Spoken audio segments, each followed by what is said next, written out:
Hello everyone, welcome to my YouTube channel. ഇന്ന് നമ്മൾ കുട്ടികൾക്ക് വേണ്ടിയുള്ള ഒരു സ്പെഷ്യൽ റെസിപ്പി ആയിട്ടാണ് വന്നിരിക്കുന്നത്. ഒരു കിഡ്സ് റെസിപ്പി സ്പെഷ്യൽ ടൊമാറ്റോ കറിയാണ്. അതെങ്ങനെയാണ് നമ്മൾ പ്രിപ്പയർ ചെയ്യുന്നതെന്ന് വെച്ചാൽ, നമുക്കൊരു 2 ഓണിയൻ വേണം, 3 തക്കാളി, 1 പച്ചമുളക് എടുക്കുന്നുള്ളൂ.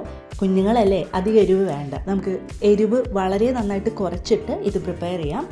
ഓണിയൻസ് ഒക്കെ നമ്മൾ നന്നായി സ്ലൈസ് ചെയ്തിട്ട് ഒരു പാനിൽ വെച്ചിട്ട് നന്നായിട്ട് സോട്ട് ചെയ്യുക. പിന്നെ ഞാനൊരു ലേശം ഇഞ്ചി വെളുത്തുള്ളി പേസ്റ്റും ഒരു 1/4 സ്പൂൺ ഇഞ്ചി വെളുത്തുള്ളി പേസ്റ്റും ആഡ് ചെയ്യുന്നുണ്ട്. അതുപോലെ തന്നെ കുറച്ച് വെളിച്ചെണ്ണയും ഉപ്പും ചേർത്തിട്ട് നന്നായിട്ട് ഞാൻ വഴറ്റുണ്ട്. ഒരുപാട് വഴണ്ട് ബ്രൗൺ കളർ ആവേണ്ട, ഏകദേശം അതിൻ്റെ ഒരു റോ സ്മെല്ലൊക്കെ മാറി കിട്ടിയാൽ മതി. ഇനി ഏതൊക്കെ പൊടികൾ വേണം എന്ന് നോക്കാം. നമുക്കൊരു 1/2 സ്പൂൺ മുളക് പൊടിയും, ഒരു 1/4 ടീസ്പൂൺ മഞ്ഞൾപ്പൊടിയും, 3/4 ടീസ്പൂൺ കൊറിയാൻഡർ പൗഡറും, പിന്നെ കുറച്ച് ഗരം മസാലയും വേണം. നമ്മൾ വളരെ കുറച്ച് എരിവ് മാത്രമേ ഇതിൽ യൂസ് ചെയ്യുന്നുള്ളൂ. കാരണം ഞാൻ ഓൾറെഡി പറഞ്ഞു കഴിഞ്ഞു, കാരണം കുഞ്ഞുങ്ങൾക്കാണ് നമ്മളത് പ്രിഫറബിളി കൊടുക്കുന്നത്. പക്ഷേ കുഞ്ഞുങ്ങൾക്ക് മാത്രമല്ല, നമുക്കും ഇത് കഴിക്കാം. ഓക്കെ, അപ്പോൾ ആ പച്ചമണം പോകുന്ന വരെ നന്നായിട്ട് നമുക്കൊന്ന് സോട്ട് ചെയ്യാം. വേണമെങ്കിൽ ഒരു ലിറ്റിൽ ബിറ്റ് ഓഫ് ഒരു 2-3 സ്പൂൺസ് വെള്ളവും നമുക്ക് ആഡ് ചെയ്തിട്ട് അടി പിടിക്കാതിരിക്കാനാണ് കേട്ടോ. അത് നമ്മുടെ എങ്ങനെയാണ് യുക്തി അനുസരിച്ച് നമുക്ക് ചെയ്യാം. നന്നായിട്ട് സോട്ട് ചെയ്തിട്ട് എടുക്കാം. ഓക്കെ, ഈ ഗ്യാപ്പിൽ ഞാൻ നമ്മുടെ 3 ടൊമാറ്റോസ് നന്നായിട്ട് സ്ലൈസ് ചെയ്ത് വെക്കുന്നുണ്ട്. ഒരു പെർട്ടിക്കുലർ സ്റ്റേജിൽ എത്തുമ്പോൾ നമുക്കിത് ആഡ് ചെയ്യാനാണ്. പെർട്ടിക്കുലർ സ്റ്റേജ് എന്ന് പറയാൻ പ്രത്യേകിച്ചൊന്നുമില്ല, ആസ് യു നോ. അത് നമുക്ക് നന്നായിട്ട് വഴണ്ടി കിട്ടുമ്പോൾ നമുക്കിത് ആഡ് ചെയ്യാം. എന്നിട്ട് നമ്മൾ വെള്ളം ഒഴിക്കുമല്ലോ, അതിന് മുന്നായിട്ട് നമുക്കിതൊന്ന് ഒരു ചെറിയ രീതിയിലൊന്ന് റോസ്റ്റ് ചെയ്തെടുക്കാം. ചെറിയ രീതിയിലൊന്ന് ഇളക്കി മറിച്ചും കൊടുക്കാം, അതാണ് ഉദ്ദേശിക്കുന്നത്.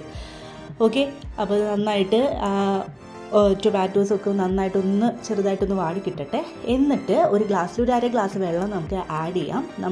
ഒരു തിക്ക് ഗ്രേവി കൺസിസ്റ്റൻസിയിലായിരിക്കും നമ്മളിത് പ്രിപ്പയർ ചെയ്യുന്നത്. ഒരുപാട് വെള്ളം എടുത്ത് ഒഴിക്കരുത്, അപ്പോൾ പിന്നെ ഭയങ്കര ഒരു കറി പോലെയാവും. നമുക്കതിൻ്റെ ആവശ്യമില്ല. ഒരു തിക്ക് ഗ്രേവി കൺസിസ്റ്റൻസിയിൽ നമുക്കിത് വേണം. അതാണ് അതിൻ്റെ ടേസ്റ്റ്. പിന്നെ ഇച്ചിരി പുളിയും മധുരമൊക്കെ ആവുമ്പോൾ കുഞ്ഞുങ്ങളിത് കഴിച്ചോളും. ഓക്കെ, ഇതിൽ വേണമെങ്കിൽ ഒരു പിഞ്ച് ഓഫ് ഷുഗറൊക്കെ ആഡ് ചെയ്യും, അല്ലെങ്കിൽ ഈ എന്താ പറയുക, ടൊമാറ്റോ സോസൊക്കെ ആഡ് ചെയ്യും. പക്ഷേ നമ്മളതൊന്നും ചെയ്യുന്നില്ല. നമ്മൾ കുറച്ച് ബെറ്റർ ഹെൽത്തി ഓപ്ഷൻ എങ്ങനെയാണോ അതാണ് ഫോക്കസ് ചെയ്യുന്നത്. സോ ഒരു ഹെൽത്തി ഓപ്ഷനാണ് നമ്മൾ ഫോക്കസ് ചെയ്യുന്നത്. അപ്പോൾ പിന്നെ ഇത് നന്നായിട്ട് ഒരു 1/2 ഗ്ലാസ് വെള്ളം ഒഴിച്ചിട്ട് നന്നായിട്ട് വഴറ്റിയെടുക്കുക. പിന്നെ അടച്ചു വെച്ച് വേവിക്കുക. ഈ ടൊമാറ്റോസൊക്കെ നന്നായി വെന്തുടഞ്ഞ് അങ്ങോട്ട് കുറുകി വരണം, ഒരു ഗ്രേവി കൺസിസ്റ്റൻസിയിൽ വരണം. സോ നമുക്ക് അടച്ചു വെച്ച് വേവിക്കാം. ഇടയ്ക്ക് ഇളക്കി കൊടുക്കുക. പിന്നെ ഒരു മീഡിയം ഫ്ലെയിമിൽ ഇട്ടാൽ മതി, ഒരുപാട് ഹൈ ഫ്ലെയിമൊന്നും വേണ്ട. കാരണം ചിലപ്പോൾ അടി പിടിച്ചാലോ, നമ്മളത് ശ്രദ്ധിക്കണം. ഓക്കെ, ആൻഡ് അങ്ങനെ നന്നായിട്ട് സോട്ട് ചെയ്യുക. പിന്നെ കറി ലീവ്സ് ഇടാൻ മറക്കരുത്. എൻ്റെ കയ്യിൽ ഇപ്പോൾ ഫ്രഷ് ഇല്ലാത്തതുകൊണ്ട് ഞാൻ ഇടുന്നില്ല, അത് മാത്രം. കറി ലീവ്സ് ഇട്ടാൽ നല്ല ടേസ്റ്റാണ്.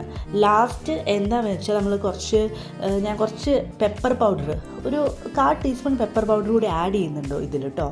കാരണം എരിവ് ഒട്ടുമില്ല, നമ്മൾക്ക് അന്നാലും ഒരു ടേസ്റ്റ് കൂടാൻ വേണ്ടിയിട്ട് അങ്ങനെ ആഡ് ചെയ്യുന്നുണ്ട്. പിന്നെ മല്ലിയിലയും കൂടി തൂകിയ നമ്മുടെ കറി റെഡിയാണ്.